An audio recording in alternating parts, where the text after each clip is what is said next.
Blair Zoń, better known as Illuminaghtii, once stood as a prominent figure in the YouTube community. Her methodical approach to creating content and consistent video essays on unethical businesses and groups garnered her a dedicated following of over 1 million.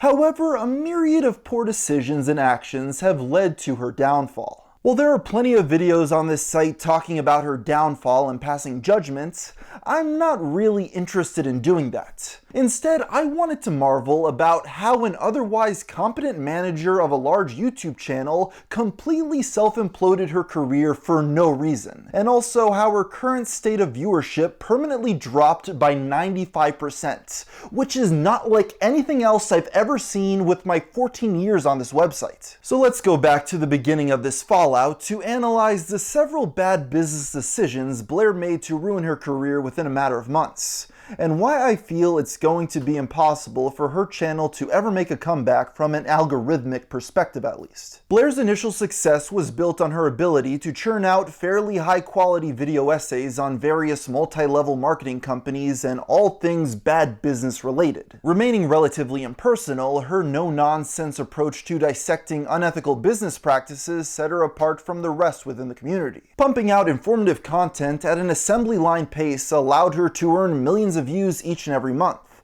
as she built out a team to write and edit the large output, to the point where some saw her as a content farm. Because of this, I would say the first major pitfall Blair made was to fundamentally contradict what actually brought her success, trying to cultivate a personality outside of her videos. Participating in both live streams and podcasts, Blair would get involved in unnecessary drama with other creators. She has the same problem as Boogie2988, where they can't help but stir up controversy with no gain. If you watch the Mike Klum doc on him, which I highly recommend, Boogie couldn't just stick to covering basic gaming news and internet personalities, but instead he tried to embrace an Andy Kaufman-esque stick that always backfired. Are you currently doing any YouTube stuff? Is that still something you're doing and you're going to continue to do it? Yeah, I mostly do commentary videos now. Just like Boogie's ramblings on social media sites, Blair giving hot takes on these other platforms didn't really increase her income. But her need to be part of a community led her to give her opinions on things that really didn't matter and would just inevitably lead to problems. One infamous incident involved her appearance on the Welsh Twins podcast,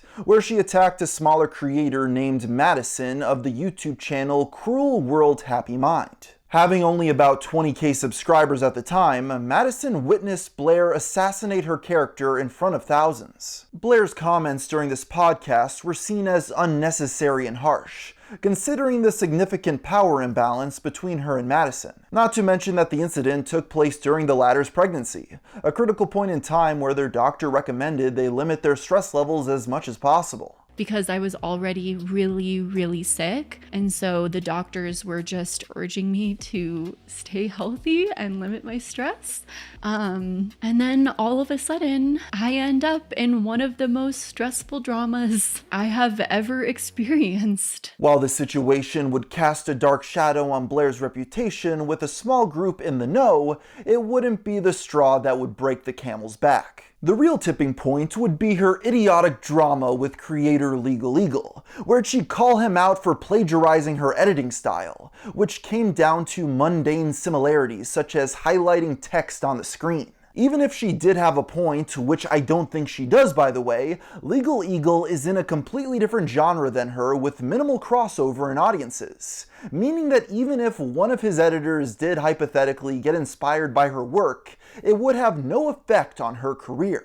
But want to know what would affect her? Calling him out on Twitter for no reason. This would consequently backfire. And this one little piece of drama that caused her a bit of backlash would lead into a ripple effect that would destroy her life. Following the tweets, Blair opened herself up to being exposed by former colleagues and friends she had wronged in the past. With former members of the creator collective Blair was a part of, Sad Milk, each coming forward with accounts on their experience with her. Having a good relationship with colleagues is one of the most important aspects of any business, as without it, the entire backbone of your company can fall apart. Members of Sad Milk, The Click, Ozmedia, and Wonderstruck iterated how Blair would take vindictive actions against anyone she thought was out to get her. by paying people to dig up dirt on them in an attempt to silence and destroy their reputation within the online community. With the added addition of using anonymous accounts to expose these past friends and peers, it would showcase a more malicious side to Blair's online presence,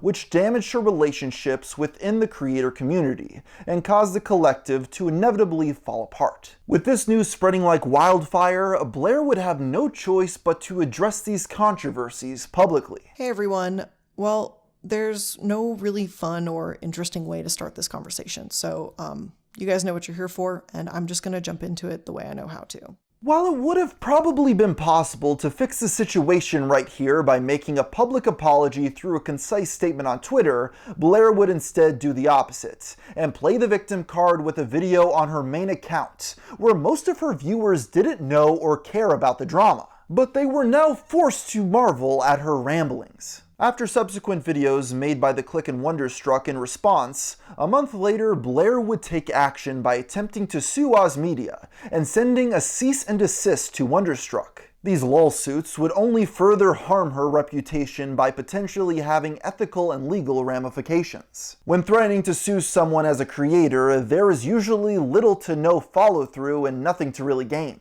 You need to weigh the pros and cons. In a case like this, it would only lead to more people turning on you as the other party becomes a martyr to the rich creator that has the money to fund legal ruination. This would only get worse when it was later revealed of her involvement in the finances and assets of others. This included taking out loans under Oz's credits. At the time, Blair had bad credit, so all of the purchases, loans, everything was being placed in my name. Repossessing Wonderstruck's car and attempting to seize Oz Media's house. What I can only describe as retaliation from the person who's my ex, former employer, and prior colleague, Blair is in the process of currently foreclosing my home.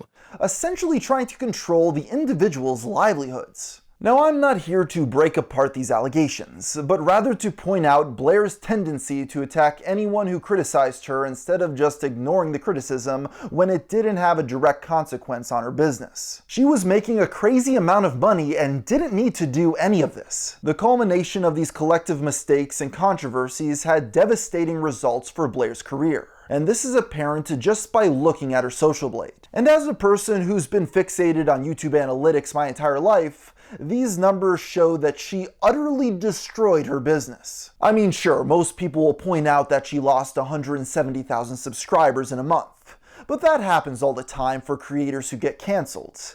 But the viewership drop is what's unprecedentedly magnificent. Her views dropped 90% in a matter of only 2 months, from 10 million in 30 days to only 1 million. And despite continuing to upload while ignoring the drama, they just keep on getting lower. 6 months in and she's now hovering at around 400k views in the past 30 days. This shows that her audience turned on her so badly that it triggered an effect in the current algorithm that just stopped her videos from ever being recommended again. Despite having decent editing, titles, and thumbnails, not a single one of her videos has cracked 100,000 views in the past 5 months. So what happened to make her cancellation so abrupt and permanent? Well, to start off, we need to understand that what made Blair so good at what she did was not her personality, or ability to make really good videos, but rather it was her aptitude at operations. Let me explain. When you think of a traditional YouTuber starting out, they will come up with a topic, write, film, edit, then upload the video all on their own. Maybe some will expand to having a writer and editor to help speed things up in the process, but past that point you start to become more and more of a manager than creator, causing most people to stop their expansion at this point. Or perhaps they have a business partner jump in to help if enough money is on the table. To consistently put out over an hour worth of heavily scripted and edited content each and every week requires Blair to have a massive team of people all working on different projects at the same time, so while one is being released, she has a few others already being worked on. Say what you will about her content, actions, or personality, but this is a very impressive feat as most people lack the skill set to stay organized and consistent enough to run an operation of this size. But there lies the problem. Illuminaghtii wasn't content with just being a content farm with a host that had a minor cult of personality around herself. She wanted to be part of a community, going on podcasts and tweeting out her personal opinions when it didn't really matter in terms of her business. In fact, making oneself divisive when you're not running a channel where your opinion matters has no upside whatsoever. Sure, other creators such as Hassan Piker or Steven Crowder get a lot of hate, but they also have a loyal audience that will dig their heels in when they get pushback. Blair didn't have that, which made her downfall all the more impressive. Content farms on YouTube survive on people being indifferent towards them, with the owners being hidden behind the scenes as they hire everything out. As we can learn here, when people actively hate the person running it, the algorithm appears to spit you out of all the recommended feeds. It really is an interesting phenomenon, since I've never seen another account experience the same fate as hers, and I see no way she can improve. The channel is genuinely screwed. So where should Blair go from here? Well, I think her dream of staying an online personality is done.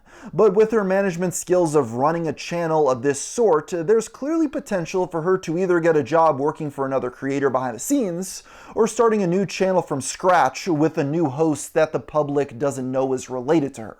I don't know if she's too prideful at this point to take either of these suggestions, but this controversial creator definitely has options to be some sort of operations manager. But then again, if she lived well below her means and invested properly when she was making good money, she may just never have to work another day in her life. That being said, she is definitely going to have to stop her operation at some point, as the uploads she currently produces are almost certainly losing her money. Her average video is only getting 20k views, and I highly doubt the sponsors are anything more than affiliate links at this point. Because of this, the only saving grace that might allow her to possibly break even going forward are the 356 patrons that have stuck with her throughout all the drama. But with Blair not talking publicly anymore, we'll just have to wait and see what she decides to do next.